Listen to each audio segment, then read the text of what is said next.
Salutations, je suis Kamao. Aujourd'hui, je vais te parler d'un sujet extrêmement sensible mais essentiel, les effets dévastateurs que les maris et femmes de nuit ont sur la fertilité et la descendance des êtres humains.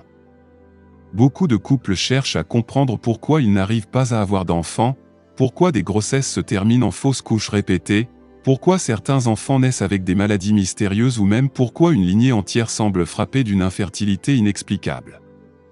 La vérité est que derrière ces phénomènes, il y a souvent des influences spirituelles invisibles. Les maris et femmes de nuit, ainsi que les entités qui les manipulent, utilisent l'énergie créatrice de l'homme et de la femme pour nourrir leur propre plan dans l'astral. Lorsque nous parlons de fertilité, nous parlons de la capacité de donner la vie. Ce don, sacré et puissant, repose sur l'énergie sexuelle qui n'est pas seulement physique, mais profondément spirituelle. L'énergie sexuelle est une énergie créatrice, c'est la même énergie qui alimente la vitalité, l'inspiration et même l'abondance dans la vie matérielle. Quand cette énergie est détournée par des entités nocturnes, la conséquence directe est une perte de puissance reproductive. Il existe plusieurs scénarios. Chez la femme, le mari de nuit peut installer une véritable emprise sur son utérus subtil. Cela se manifeste par des rêves répétitifs où la femme se voit enceinte, accouchant ou entourée d'enfants qui ne viennent jamais dans la réalité. Ce sont des signes clairs que son énergie maternelle a déjà été utilisée ailleurs, pour donner naissance à des enfants de nuit dans l'astral. Résultat, son corps physique se vide, son système reproductif s'affaiblit, et la stérilité s'installe.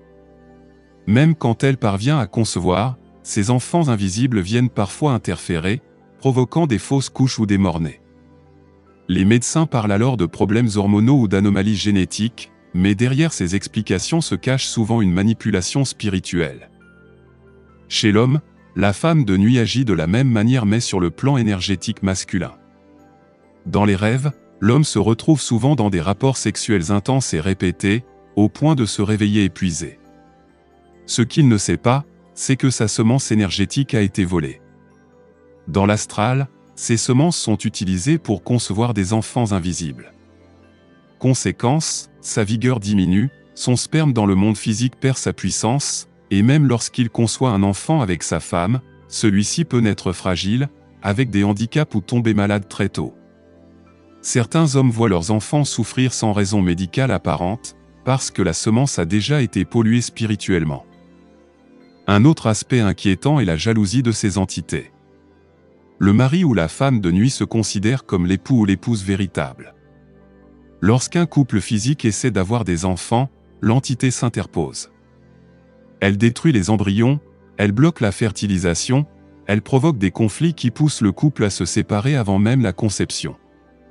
Elle peut aussi aller plus loin et provoquer la mort prématurée des enfants nés, pour maintenir son emprise sur la personne. Il y a aussi des cas où ce sont les sorciers humains qui interviennent. Une sorcière peut envoyer une entité pour voler la semence d'un homme la nuit, dans ses rêves, et l'utiliser dans l'astral pour donner naissance à des enfants destinés à servir dans les hôtels occultes. Ces enfants deviennent des serviteurs invisibles, des gardiens d'hôtels, ou des instruments d'attaque contre d'autres familles. La femme, de son côté, peut être fécondée dans l'astral par un sorcier ou par une entité envoyée. Elle se retrouve mère d'un enfant invisible qui viendra téter sa vitalité, la fatiguer, et parfois même détruire les enfants qu'elle porte physiquement dans son ventre. Il faut comprendre que la sexualité n'est pas seulement un plaisir charnel. C'est avant tout un système d'échange d'énergie. Dans un couple sain, cette énergie circule, nourrit les deux partenaires et ouvre la porte à la vie. Mais quand elle est manipulée dans l'astral, elle devient une source de vampirisme. Les maris et femmes de nuit pompent cette énergie pour créer une descendance qui n'apporte que destruction à la vie physique. Les signes dans la vie quotidienne sont multiples. Chez une femme, on observe souvent des règles douloureuses, des cystes, des grossesses interrompues sans explication, ou une incapacité totale à concevoir malgré un corps médicalement sain. Chez un homme, on note des pertes nocturnes répétées, une fatigue sexuelle, ou une incapacité à engendrer malgré une semence déclarée normale. Et lorsque des enfants naissent, ils portent parfois une fragilité inexpliquée, comme si la lignée entière était frappée. Ces influences ne touchent pas seulement un individu, mais elles peuvent se transmettre à la famille entière.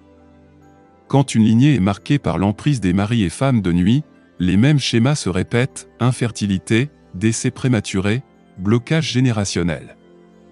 Ce n'est pas un hasard si certaines familles semblent maudites dans leur descendance. Ce que je veux que tu comprennes, c'est que la fertilité est un don spirituel autant que physique. Quand les entités s'en emparent, elles volent plus qu'un enfant, elles volent l'avenir d'une famille, elles détruisent l'espérance, elles éteignent la lumière d'une lignée. C'est pourquoi il est essentiel de se protéger, de purifier régulièrement son énergie, et de refuser les unions invisibles. Personne n'a le droit de prendre ce qui ne lui appartient pas, il existe des moyens de se libérer, mais la première étape est la connaissance.